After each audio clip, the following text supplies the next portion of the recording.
Hello BSc first year students आपकी third book start हो गई थी सेल बायोलॉजी एंड जेनेटिक्स। हमने पिछली वीडियो में क्या डिस्कस किया था? हमने सेल के स्ट्रक्चर, सेल के टाइप ये डिस्कस किया था। आज हम डिस्कस करेंगे कि सेल थ्योरी किसने दी थी। तो स्टूडेंट्स, सेल थ्योरी जो सबसे पहले दी थी वो जर्मन साइंटिस्ट थे, उन्होंने दी थी। और दो साइंटिस्ट थे, कौन कौन से? थियोडोर श्वान एंड मैथिस सेल्डेन। इन्होंने सबसे पहले क्या बताया? इन्होंने 3 थ्योरी दी थी सेल के बारे में। तो स्टूडेंट्स, फर्स्टली इन्होंने क्या बोला? All living species are composed of cell. That means कि जितने भी लिविंग स्पीसीज है, जितने भी लिविंग ऑर्गेनिज्म है, वो सब सेल के बने होते हैं। और सेकंड इन्होंने क्या बोला? A cell is the basic unit of life. ये पॉइंट हमने फर्स्ट वीडियो में भी डिस्कस किया था कि सेल जो होती है वो स्मॉलेस्ट एंड बेसिक यूनिट होती है एंड फंडामेंटल यूनिट होती है हमारी लाइफ की। तो स्टूडेंट्स, जो शेल्डन और श्वान थे, उन्होंने जो सेल थ्योरी दी थी वो इनकम्प्लीट थी। क्यों? क्योंकि उन्होंने यह नहीं बताया था कि सेल आगे जाकर किस तरीके से डिवाइड करती है और एक पुरानी सेल से किस तरीके से नई सेल डेवलप्ड होती है। तो स्टूडेंट्स, एक और साइंटिस्ट थे जिन्होंने यह बताया था कि किस तरीके से नई सेल बनती है, और उन साइंटिस्ट का क्या नाम था? रुडोल्फ वर्चो। रुडोल्फ वर्चो ने एक पोस्टुलेट्स दिया था, क्या? The cell arise from pre existing cells. Rudolf Virchow ने आगे जाकर इस थ्योरी को मॉडिफाइड किया और मॉडिफाइड करने के बाद बताया कि जो सेल होती है उसके अंदर किस तरीके से एनर्जी का फ्लो होता है, energy flow within the cell. और उन्होंने यह भी बताया था कि the chemical composition of all the cell is the same.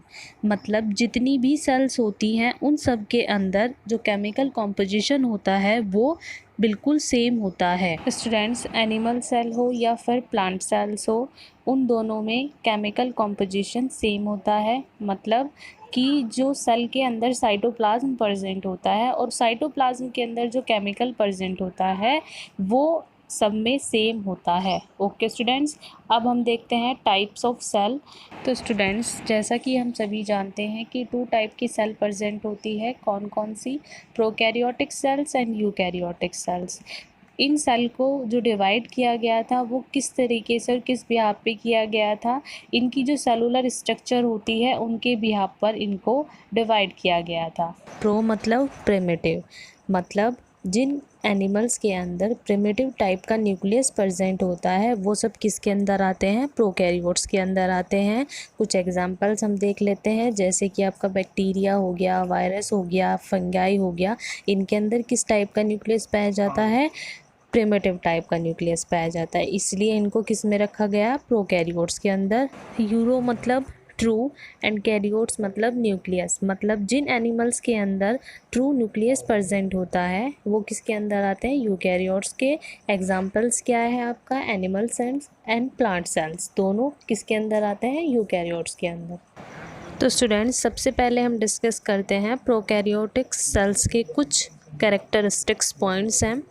First point है आपका, prokaryotes are the simplest type of cell appeared about 4 billion years ago. मतलब प्रोकैरियोटिक सेल्स जो होती है वो उसकी जो स्ट्रक्चर होती है वो बहुत सिंपल होती है, कोई कॉम्प्लेक्स नहीं होता है। और जो इनकी डिस्कवरी की गई थी, जो इनको देखा गया था सबसे पहले, वो बिलियन ईयर्स अगो देखा गया था।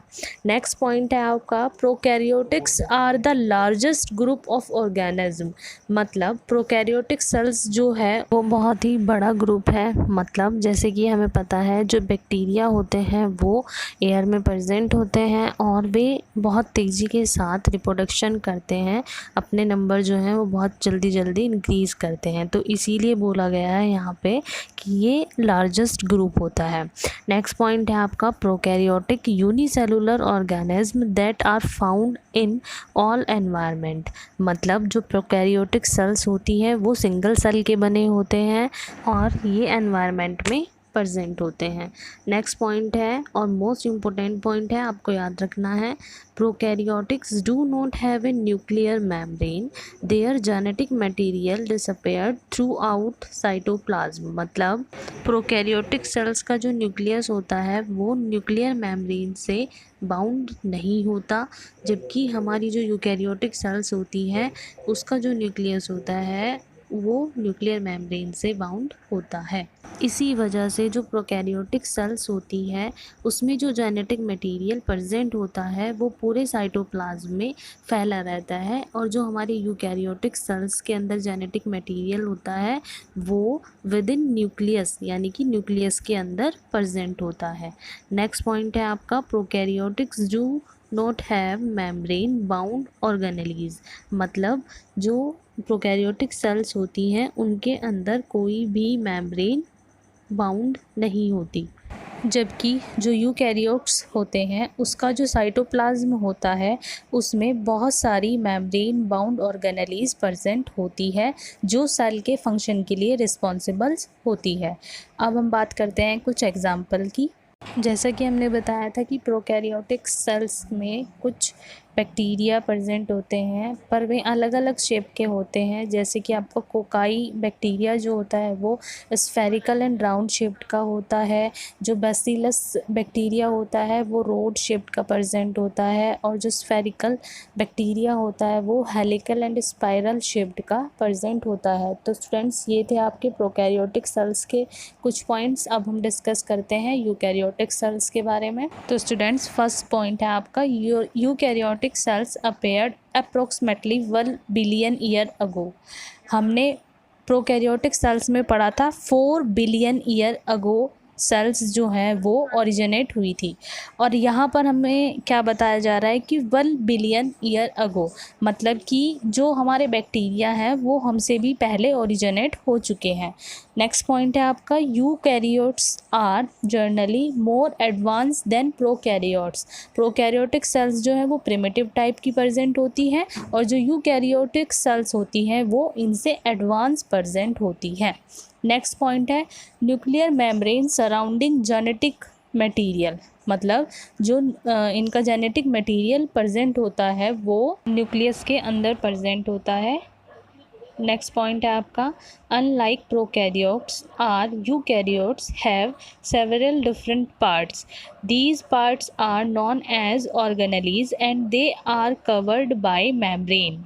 मतलब प्रोकैरियोटिक सेल्स में हमने क्या पढ़ा था कि कोई भी सेल ऑर्गेनेलीज प्रेजेंट नहीं होती, जबकि यूकैरियोटिक सेल्स में हमें बहुत सारी सेल ऑर्गेनेलीज देखने को मिलती हैं और वे मेम्ब्रेन से कवर्ड होती हैं। मतलब उनकी खुद की कुछ आइडेंटिफिकेशन होती है, हम उनको माइक्रोस्कोप के द्वारा भी स्टडी कर सकते हैं। और वे कहाँ पर प्रेजेंट होती है, साइटोप्लाज्म के अंदर प्रेजेंट होती हैं। ओके स्टूडेंट्स, तो स्टूडेंट्स नेक्स्ट पॉइंट है, eukaryotes have a complex internal structure.